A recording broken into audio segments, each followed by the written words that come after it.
Hello and welcome to another edition of Weapons and Warfare. For Straight Arrow News, I'm your host, Ryan Robertson.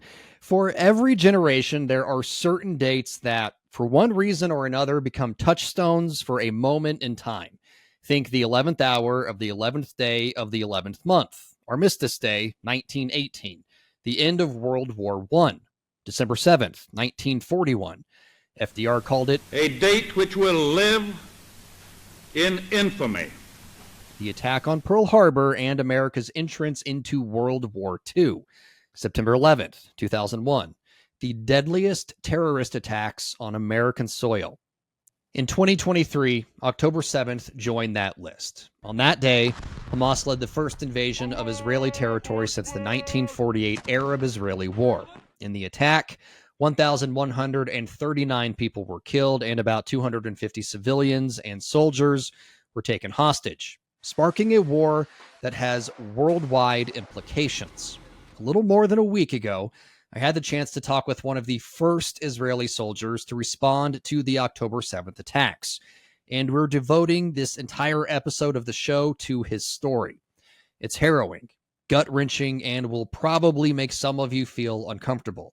For his safety, and in accordance with the IDF policy, we're hiding his face and only identifying him as Major Govrin.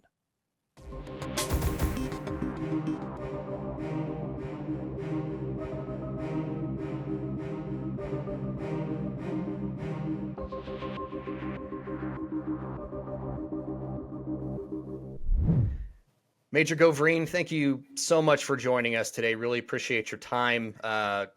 Obviously, with the time difference between the U.S. and Israel, that was a factor to deal with. So it's later there in Israel. You're probably getting ready to go to bed shortly. So thank you for staying up. But I want to begin our conversation, Major, with October 6th. There's a lot of folks in the world who seem to forget that there was a ceasefire in place between Israel and Hamas and Hezbollah to a certain degree on October 6th. Yeah. So take me back to that day, Major. Obviously, an officer in the IDF, but what was a normal day like for you prior to the terrorist attacks? So I was a company commander in a Givati brigade in the days of October 6th. Our days were completely different in aspect of, I would say now we are in a year and a half of war. That it's kind of different than our usual tasks. So if we talk about specifically about the southern border, it was kind of peaceful. I remember myself taking my own soldiers to kindergarten next to the Gaza envelope to show them who are the ones they are protecting. But in normal days, at least for the last years, it's been quite quiet over there. You can see the difference when you look in 2022 about the last time that the conflict got heated. It finished only with rocket firing from the Gaza to Israel, but it wasn't no maneuver in there, and it's important to understand that it wasn't any maneuver of Israeli or the IDF since 2014, 10 years from now. So this is the reality. The Israeli reality is kind of unique. People are very Western here, living their own life, going to their own jobs, looking for vacation once or twice a year with their families, and this is the thing they are interested in. I think this is why also October 7 was such a surprise in that manner, because we all know that there have been an enemy in the other side of the fence, but we just regular to this kind of quiet and regular life, and we want to believe that we can just continue what we are doing now. We could live as normal countries in Europe or in the US. So then October 7th comes. Obviously, the day maybe started as any other would have, but walk me back, and obviously you commanded troops. Walk me back to October 7th. Where were you? What were you doing? And then I know a little bit about your story and how you responded, but if you can share what you did on October 7th. Of course. So in that day, my company was on a leave. We've been on a week vacation after 4 months of hard training. Me especially, I've been in a vacation in a hotel near the Sea of Galilee with my partner. We just been there for 3 days, and just the day after, I should take my stuff and go back to my company in the north. We woke up at 6:30 from the alerts of our phones, just the news notification that something has happened.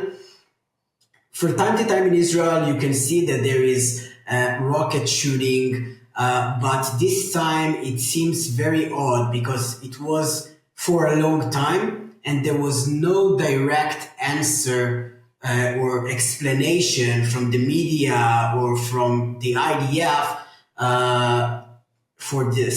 So the first thing that I did was to call to my deputy's commander and told them to get our soldiers ready for orders to meet.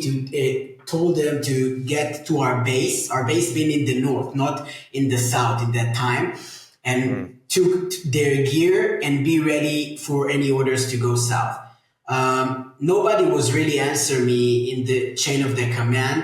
And in that moment, I just decided for myself to go to see what is going on in the south. I accomplished to get with me two of my partner company commanders in my battalions. I was just with my personal weapon. My friend was just with his pistol, and other company commander only with his weapon as well. And we went down south until we got near to the city of Sderot. This was already in the time of 9 a.m. Still, nobody knows really what he's doing, just intuition.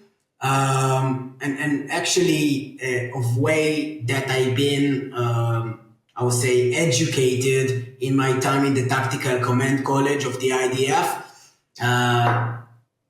When you don't know what you really need to do, you just need to go up front and see it by yourself. So this is just what we do. When we got there, we got a command to go back north with our troops and wait for orders. But for me, it seems wrong. They give us these orders because this is like the procedure and it's actually kind of okay. But to me, something in that day seems off. And I asked for my other company commanders to stay with me just for 5 more minutes that we could enter the city, and we will see by ourselves. If something is off, we can know an alert, and if not, we can go back north. It didn't. So I just want to recap for folks who might be listening. October 7th, you get a alert on your phone early in the morning. You try to get in touch with your commanding officers, no response. You tell your guys, get ready to go, meet up at the base, but you're just not feeling something's off. So you decide on your own intuition to grab your pistol, get with a couple of your other company commanders, and head south. Definitely. Right? Yeah. Okay. After this, we just entered the city of Sderot, and we travel only with our own vehicles, like private vehicles. It didn't even be 5 minutes after we entered in that we saw the first Hamas terrorist in the city shot dead. I just charged my weapon, told my friend, I told you so, and we just entered in. 5 minutes later, we already getting shot near the trail of Sderot, and we are in the middle of a combat until we kill one of the Hamas terrorists in that area. In that time, I getting a phone call from our brigade commander that already been in Sderot as well and got from his own mind the command of the city of Sderot. and we start to try give things different order to bring more troops in the city. But after, I think it was an hour when we are fighting, he just grabbed me and tell me, Major, the real event is in the Gaza envelope. Take everybody you know over there. Because the road is also in the Gaza envelope, but there is kibbutzim and other settlements that are more close to the border. And in that time, I just grabbed two of my friends. We going and see other troops getting arranged. Everything seems for them normal. And Have you been able to, at this point, have you been able to gear up more than just your pistol? I mean, do you? Me, in that moment, no. But afterwards, when we got to our first settlement, we actually wanted to go to the Re'im parking lot. We didn't know that back then, but this was the place that the Nova Festival was happening. And this was the place that we wanted to go. But just before the Re'im parking lot, there is the Re'im settlement. And when we turned right in Re'im Junction, I just saw the most horrific sight that I ever seen. Just burned bodies, burned vehicles all over the place, and completely silence from that settlement. And I remember how I asked my friend, there is nobody here? And in a decision of a moment, we just took our vehicle, turned right into the settlement, got in, and I just pulled the car, got out, and immediately got shot into the vehicle. All my vehicle was shot with bullets. I just put myself on the floor and start crawling until we see other troops in the settlement, and we get over there.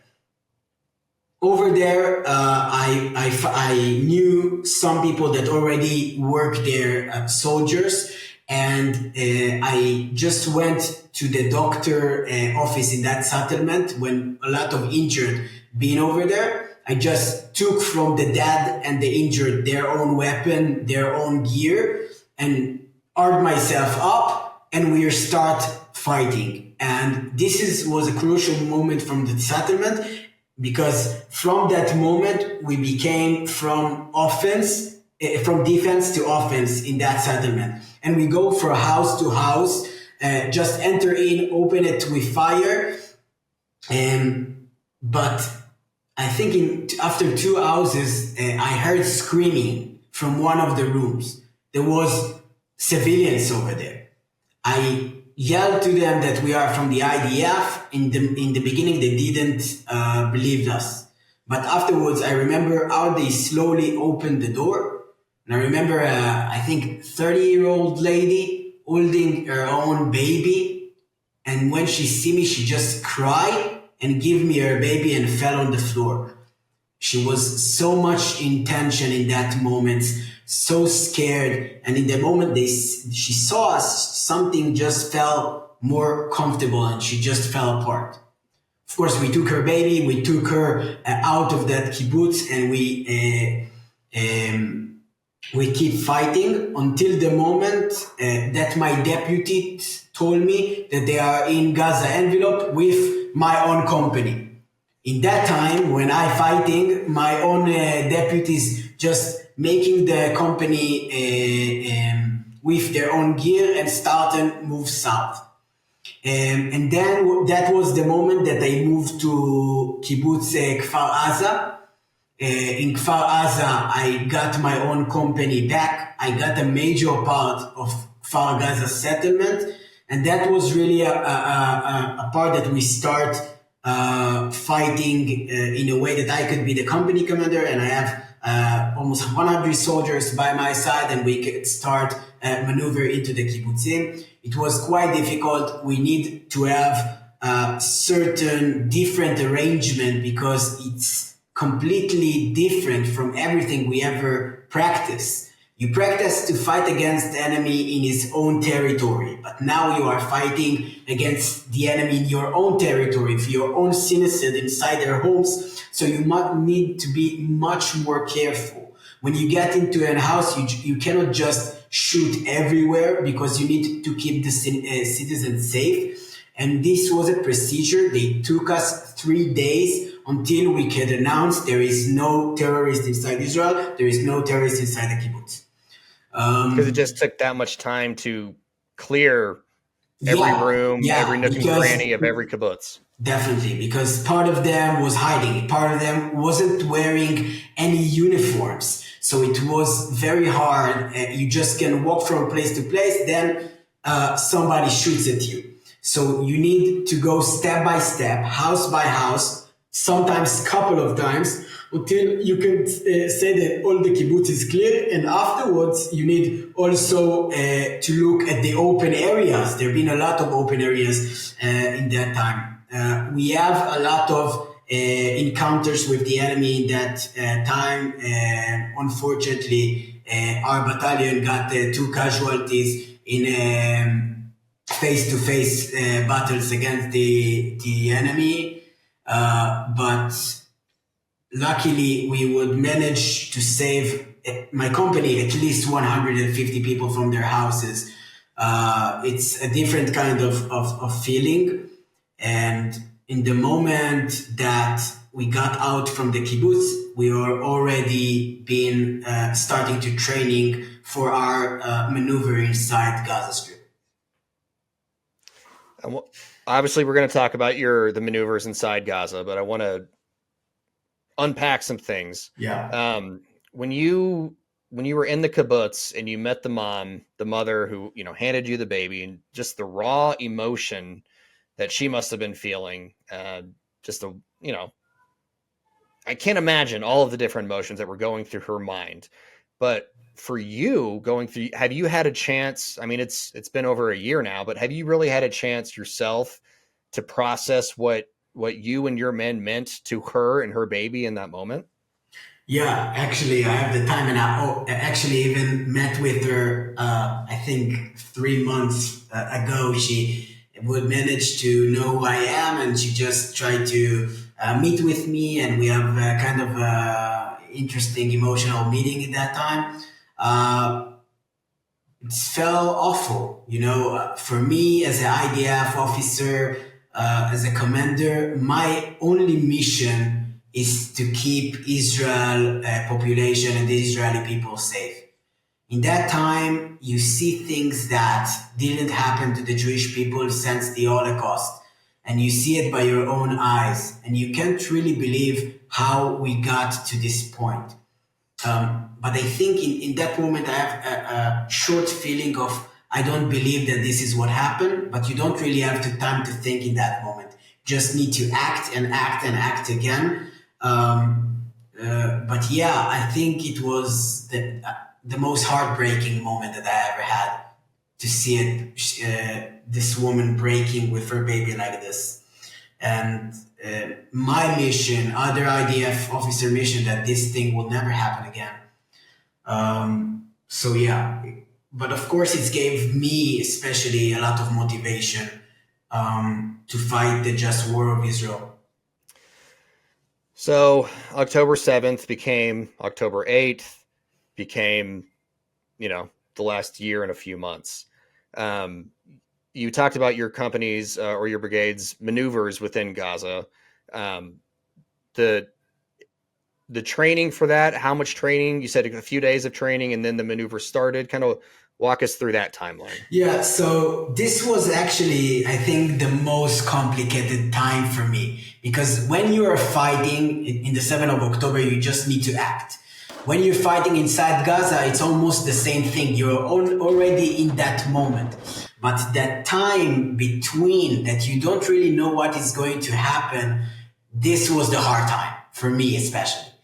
But because I know that my company is already well trained, I thought that I just need to sharpen the sword a little better. And I thought to myself, how could I do it? And when we got prepared to the maneuver inside Gaza, we already got the images of the buildings that we are going to conquer, and I just saw that their building are just huge building, multi-store buildings. And I thought to myself that a lot of the equipment and the places that we are training in are not very like this place. So I tried to give another solution to that manner, and I found one. I just called for a big building company in Beersheba, and I asked them if I can train in their own building, multi-store building of 12 store or 15 store, and they accepted this. And this was the place that we train most of the time. Of course, we just got ready in our equipment, and another thing is to keep the morale high in the soldiers, because I think, especially in Israel, this is so important. The way that the soldiers believe that they can accomplish the mission, that they believe in what they are doing. So this was the main thing in my mind. Keep your company trained and keep the morale high, and things will go well. And I think it really went that way. And I got to imagine, I mean, just the response you got from the building owner to make use of their building for training. There was probably a lot of just national, and obviously the IDF, everybody in Israel has to serve in the IDF, but just the national response must have been overwhelming of like, whatever it takes, whatever we need to do. It was amazing. I can say that people all over just left their own disagreements and just raised themselves to join this process. People got volunteer for the kibbutzim in the Gaza envelope to rebuild them. People just went to give soldiers more equipment, more food, anything they thought that they will need. So everybody was very thrilled just to help the IDF complete this mission. So of course the response was very good. Do whatever you want. My building, it's not interesting right now. Right now, everything that's interesting that you will accomplish your mission, and we could manage and accomplish the war goals. And people acting that way, it was heartwarming, actually. So then the company goes into Gaza. Obviously, probably lots of contact in Gaza. It didn't take long, really, for the fighting to switch to tunnel. I mean, obviously there's everything on the surface, but the system of tunnels, Israel knew about the tunnels in Gaza, but the complexity and the number of tunnels, was that surprising once you stepped over? I would say it was surprising, the amount of that, but we actually one of the most important things that you're already learning in the military academy, that there is always learning inside of war. You are always learning. You are always adapting. And this is the same thing that we did in this war. We just understood, okay, what the tunnels mean in the way that the enemy is using them to get an advantage against us. And then we understood that we can use the same way he used it as advantage as his own disadvantage.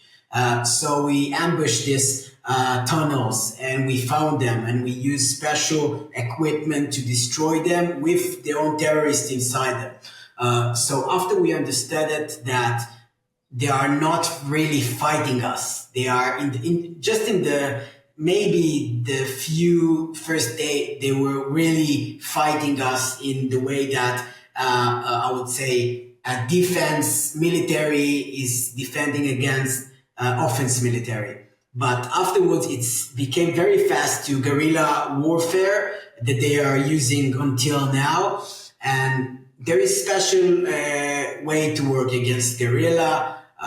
You need to use ambush. You need to use to conquer a big part of the place. You need to understand where the tunnels start, and you need to find a way to destroy them.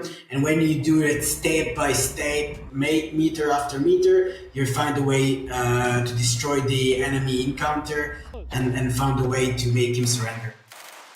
The entrances for the tunnels all over the place. There's, you know, the critics are going to say that Israel, you know, the IDF painted some of the signs up around the entrances, but obviously they were in schools, they were in daycares, they were in hospitals, UN facilities, the weapons caches in all of those places as well. Yeah.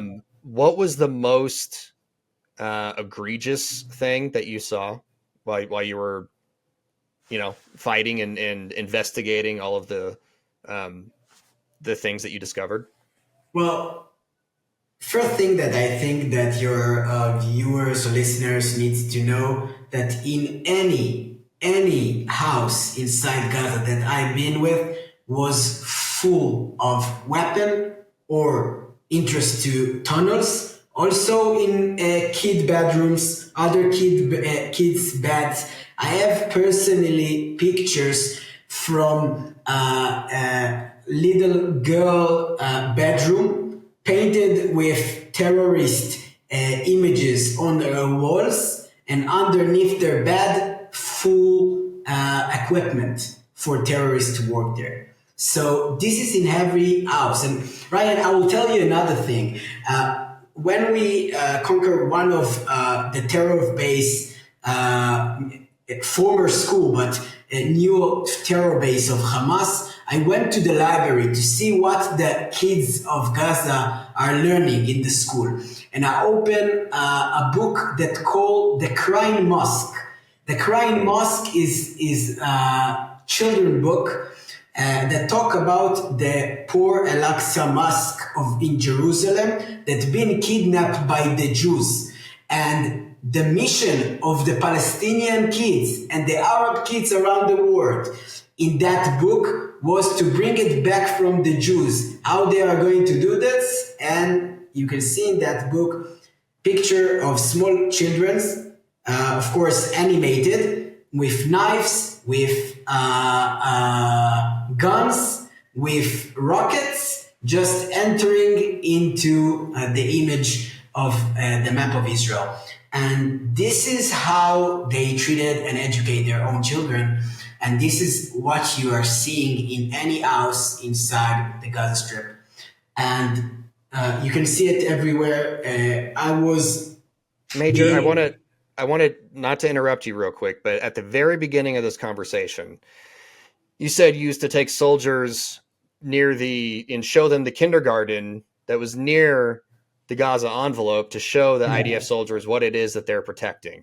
And now you're describing a situation where a kid probably of the same age as the kindergarten that you were showing to protect, in that kid's room is all the things that teaching that child all the things that you guys are protecting against. Yeah. How do you know, in Western media, in Western society, there's obviously it's politicized, right? It's polarized. But how do you explain something like that to somebody who says Israel was wrong? Well, I think its answer is own question. How can you defend yourself against people that just brainwash their own children against Jews? And it's not against Israelis. This is the important thing. You can see Jews all over in that books.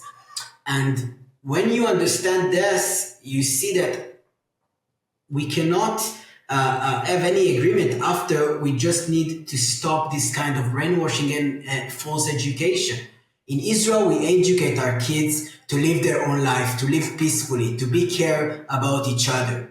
And I think that the one that criticizes Israel need to be the one that criticizes the Palestinian authorities and tell them to educate their kids in at least in the way that Israel teach their own, to live in a peaceful way, live by the Western values.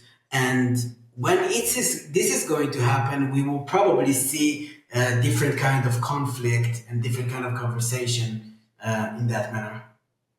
All right, let's leave the political side to the politicians, and let's get back to the operations on the ground in Gaza. You were in the tunnels, and you were injured during your operations. What can you say? What can you speak to that, and what are you allowed to say in regards to that operation? It was in a specific neighborhood inside Gaza. We have a big operation in that neighborhood that was full of terrorists of Hamas. One of our mission was to get a different brigade into a battle. And when I just conquered one of the buildings, and afterwards we got shot from a different building in the area. I just, as a company commander, I like to be in the front to see the way that the battle is evolving, to understand what better options that I have. In the beginning, we have a lot of APCs, so I just took 2 of my APC to start shooting in that building, but because the 2 terrorists probably been on the rooftop, it didn't really manage. So I just took 2 of my soldiers up to the roof, and we start shooting on direct fire with grenade and different weapons that we have to this building. We got in crossfire, and in that moment I just got sharp nail into my eyes underneath my eye protector. I just kind of flew on my back. And in the beginning, I just thought that I got a hard punch, but my eye was already almost dropped out of my face. The doctor told me that I need to go immediately to emergency. In the beginning, I didn't really want to. I thought that I could manage well, but then I saw everything and I understood that I have no really other options. I told my deputy that he need to take in charge, give missions to my other platoon commanders, and I actually told him that I'm going to get back quite soon. This is what I thought in that time. And then I just enter very quickly with an helicopter to the hospital. Got quite a long of 10 hours operation on my eye. And in the end, I just lost the vision in my right eye. I actually got the opportunity to keep it like my own eye, but it isn't working. It's not seeing anything. So this is a little bit about that. We have injuries, of course, because this is war in our troop, and of course of casualties.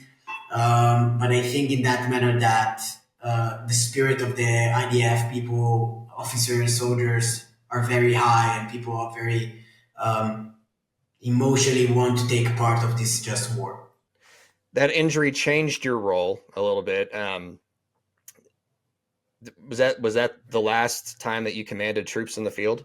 Yeah, unfortunately, afterward, I thought I could manage to get back to the field, but the doctors kind of told me you need to wait. Now I'm the head of foreign affairs of the Israel National Defense College. It's the highest institution that develop leaders, high-rank leaders in the IDF, government agencies, under ministries, and I really responsible now of their of their learning part. I would say that for me, learning was a lifesaver in the war. So I think it's very important mission to me to help other senior officers to educate themselves, to be ready to other challenges that our country going to have. We have been in a very difficult situation, and one of the way that I managed to use the platform of my military education was to develop a new tactic that is now being learning also in the company commander course that called I'll try to pronounce this in the English, but it's called a multi-structure conquer with small forces, and it was kind of a life-saving in that manner that we need to conquer of 12, 15 buildings, 15 floor buildings, and that we didn't really been operate or taught how to do it. And I developed it actually from a term paper that I have on very famous actually German general in World War One. So for me, education, military education, been a lifesaver, and I'm being very, very enthusiastic to help others to accomplish this as well. Something that we had talked about, and I'm not sure when exactly this interview, this story will publish, but right now, as I'm talking to you, last night, well, today is the first day of Hanukkah. The second day starts tonight. I imagine you'll be lighting the Hanukkah menorah shortly. Maybe you have already. But you had mentioned, some of the significant factors that make the Hanukkah story important. You saw some parallels. Kind of walk me through those instances. Yeah, so Hanukkah is very important holiday in tradition in Israel. For me, it's been also kind of a way that I learn military operations, because the Hanukkah process, it's all about the Maccabees win against the Slavic or Greek in that time, Hellenist empire that just gave strict rules against Judaism and against the existence of Jews. It was Antiochus that gave that rules, and the Jewish minority just understand that it's not going to live his life not by his Jewish way. And even though it was a minority, and this Greek empire was a huge empire with a huge military, they understand that they are going to fight until the last drop of effort, until the last drop of blood. And this is the way that we look over Hanukkah, and I think it's also the way that Israel sees itself. You talk earlier about how the word see us. So sometimes the word can see us as the big Israel that go against the small, maybe Palestinians. But the reality, it's not really like this. It's the small Israel that fight against radical Islam all over. If it's Hezbollah in the north, if it's Hamas in the south, if it's against the Houthis in Yemen, if it's against Iran. And this spirit of the Maccabees, it's the spirit of Israel that fight a war until the last drop of blood, until the last drop of effort for our ancestors and also for our future. So this is the way that Hanukkah work in Israel. This is the way we see it, and this is how it's so important for our own image and our own future. Major, I want to thank you for your time today. I want to thank you for sharing your story with us. Before I let you go, is there anything else that you want our audience to know about the current conflicts, the way it was conducted, the way things are shaping up now? Is there anything else that you'd like to share? I think, and I try to give a little example from that story of the Maccabees, that people need to realize that Israel is a Western democracy that fight for a life in a very tough neighborhood. People around here would really like not to go to the military, die in war, and just live a normal life. And I think in that aspect, we need to understand that we are Israel fighting the Western civilization war against radical Islam and again, radical forces. And if you understand that, you need to support Israel, and you need to understand that if this fight wouldn't end in Israel, it would end in Europe land or in the US land, and you don't want it. So this is the way and the time to march forces, the Western civilization, against radical Islam. And this is, I think, my final saying to that lovely audience. Thank you so much for having me. That's going to do it for us this week on Weapons and Warfare. I want to thank the Major one more time for his time and the IDF's public affairs officers who helped make the interview happen. October 7th was the single deadliest day for the Jewish people since the Holocaust. The violence and bloodshed will stain the memories for generations. And while I know there is a lot of disagreement in the international community on the way Israel handled the war since the attack, I hope there's agreement that the acts of valor carried out by soldiers like Major Govrin are also remembered, that their stories of courage, sacrifice, and loss will inspire future generations to stand up for what is right, to push back the darkness and defend the light. As always, please like and subscribe to our social media feeds and share our stories with your friends. For senior producer Brett Baker, video editor Brian Spencer, and graphics artist Dakota Patillo, I'm Ryan Robertson with Straight Arrow News, signing off.